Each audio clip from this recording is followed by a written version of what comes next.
ამერიკის ახალი ადმინისტრაციის პოლიტიკა ურთიერთბრალდებების თემაა თბილისში. დონალდ ტრამპის გადაწყვეტილებებზე დაყრდნობით ქართული ოცნება ხაზგასმით აცხადებს, რომ ხელისუფლების პოლიტიკა სწორი იყო და ქვეყანაში მშვიდობის შენარჩუნებას ემსახურებოდა.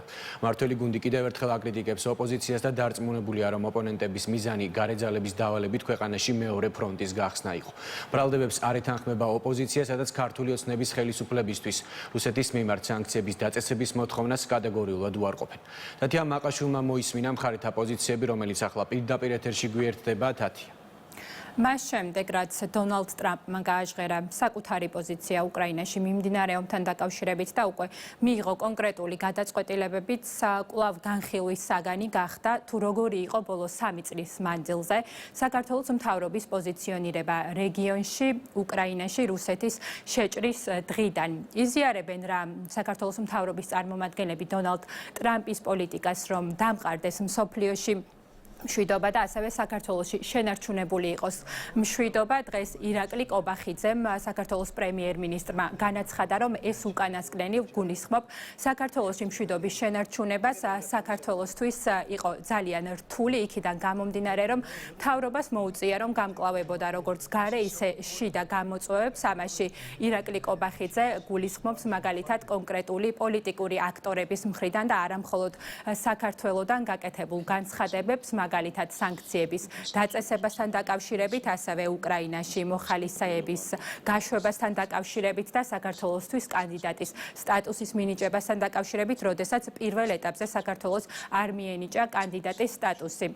ამ ყველაფრის მიუხედავად დღეს პრემიერ-მინისტრმა შეაფასა ბოლო განვლილი 3 წელი და განაცხადა, რომ არა საქართველოს მთავრობის სწორი პოლიტიკა საქართველოში შესაძლოა ვერ შენარჩუნებული იყო მშვიდობა. ჩვენ გამოვიარეთ ძალიან რთული 3 წელიწადი, წინა 3 წელი იყო ძალიან რთული და სერიოზული ზეწოლა გამოიარა ჩვენმა ქვეყანამ ამ პერიოდის განმავლობაში და ჩვენ გვიწევდა რეალურად ბეწვის ხიდზე სიარული. და რეალურად რომ არა რაღაც ჭადრაგესებური გათვლები, რასაც აკეთებდა ჩვენი ხელისუფლება, რასაც აკეთებდა პირველ რიგში ბატონი ბიძინა ივანიშვილი, რა თქმა უნდა ძალიან რთული იქნებოდა ამ წნეხის გაძლება. პირდაპირ მოთხოვნები იყო, პირდაპირ ზეწოლა იყო.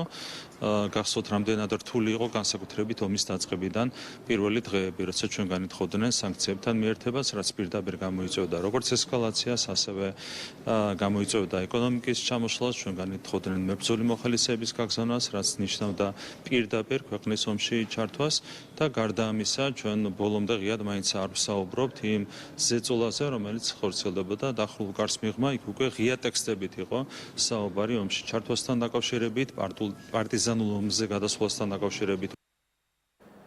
დონალდ ტრამპის მიერ გაჟღერებული პოზიციის მიუხედავად საქართველოში ოპოზიციის ნაწილი აცხადებს, რომ საქართველოს მთავრობის პოზიციონირება და პოლიტიკა უკრაინასთან მიმართებაში ბოლო 3 წლის განმავლობაში არ იყო ისეთი, როგორიც უნდა ყოფილიყო. ისინი აცხადებენ, ოპოზიციის ნაწილი აცხადებს, რომ საქართველოს მთავრობას უფრო მეტი მხარდაჭერა და სოლიდარობა უნდა გამოეჩინა უკრაინის მიმართ, თუმცა მაგალითად თავად სანქციებთან დაკავშირებით ამბობენ, რომ არასოდეს ყოფილა სანქციების დაწესება მომხრენი და მთავრობის მიმართ მსგავსი მოთხოვნები არ ქონიათ. ოპოზიციისგან საპირისპიროდ კი დღეს ქართული ოცნების წარმომადგენლები აცხადებენ, რომ ქართულმა ოცნებამ აირჩია სწორი პოლიტიკა, განსაკუთრებით ბოლო 3 წლის მანძილზე და ტრამპის პოზიციამ და განცხადებებმა ეს ამ აზრის მართებულობა კიდევ ერთხელ დაადასტურა.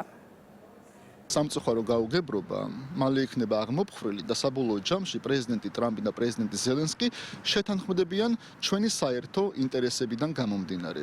ამავე დროს ჩვენ მხარს უჭერთ პრეზიდენტ ტრამპისა და პრეზიდენტ ზელენსკის ძლიერ სურვილს იმის შესახებ, რომ სწრაფად დასრულდეს ომი უკრაინაში. არალეგიტიმური ქართული ოცნების პოლიტიკა ორიენტირებული იყო არა ჩვენი ხალხის, ჩვენი საზოგადოების, ჩვენი ქვეყნის ინტერესებზე, არამედ მათ მერკანტილურ ინტერესებზე და ძალაუფლების შენარჩუნებაზე. ქმნიდნენ ილუზიას, რომ თითქოს მათ ვიღაც აიძულებდა მაგალითად ომში ჩართვას. ტრამპის ქმედებები იქნება ეს პუტინის შეფასებები თუ წიაღისეულზე შეთანხმება თუ კონკრეტულ შეარაღებაზე მიწოდება არ მიწოდების საკითხი არის უბრალოდ ეტაპი ზეწოლის ინსტრუმენტები მხარეებზე რომ ეს ომი დასრულდეს. ქართული ოცნების გადაწყვეტილება თელის პერიოდი იყო შეშინებული უნარო მთავრობის გადაწყვეტილება, რომელსაც არ ქონდა გამბედაობა მურალურად სწორი პოზიცია დაიფიქსირებინა, როცა საჭირო იყო, არ ქონდა უნარი რომ ქვეყანას უზრუნველყოფა უსაფრთხოება. სანქციები არ დავაწესოთ ერთ-ერთი მიზეზის გამო, რომ დამატებითი პრობლემები არ შექმნიდა ჩვენი ქვეყნის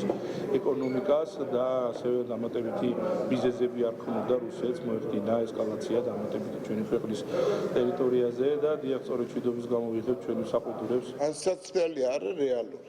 ამის შეჩერებას ცდილობს ადმინისტრაცია და რასაკვირველია ხისტის ომების მიღების აუცილებლობა დადგა დღის წესრიგში, რათა იძულებული გახადო მხარეები შეაჩერონ საომარი მოქმედებები. ამერიკის შეერთებული შტატების ადმინისტრაციიდან დაწყებული ევრობიუროკრატიაზე დამთავრებული და თავად უკრაინა საქართველოს ინტენსიურად მოუწოდებდა, არა მარტო მოუწოდებდა, ხელებს უგრეხდა პოლიტიკაში მიღებული გამოთქმა იმისათვის, რათა საომარ პროცესებში ჩართულიყო. დღეს ნათელი სურათი გამოჩნდა, რომ პოლიტიკა იყოს სწორი.